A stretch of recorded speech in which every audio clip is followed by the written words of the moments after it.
పడిపోయేటప్పటికి public లేపి కూర్చోబెట్టారు. అక్కడికి వెళ్ళి సీన్లోకి వెళ్ళానండి. సీన్లోకి వెళ్తే అతను కూర్చొని ఉన్నాడు. ఏంటి ఏమన్నా దెబ్బలు తగిలేని అడిగానండి. దెబ్బలు తగలేదని చెప్పాడండి.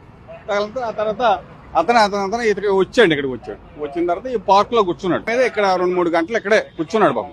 కూర్చున్న తర్వాత మేము డ్యూటీ ఇంకా దిగుతామన్న టైంలో అతన్ని లేపితే వాటర్ ఇచ్చామండి. వాటర్ ఇస్తే వాటర్ తాగి మొహం కొడుకుని పక్కనే ఉంటే టీ వాటర్ దగ్గరికి తీసుకెళ్ళామంటే టీ తాగాండి.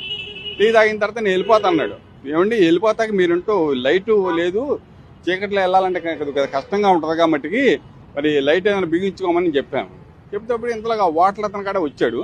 వాటర్ అతను వచ్చిన తర్వాత బాబు దీనికి లైట్ కొద్దిగా ఏదో తాడుతో కట్టు, నేను వెళ్ళిపోతాను అంటున్నాడు. ఎదరికెళ్ళి మామూలుగా రిపేర్ చేయించుకుంటాడు అని చెప్పామండి. ఇంతలాగా అతను దారం తీసుకొచ్చి కట్టాడండి. దారం తీసుకొచ్చి కడితే అది ఉండలా.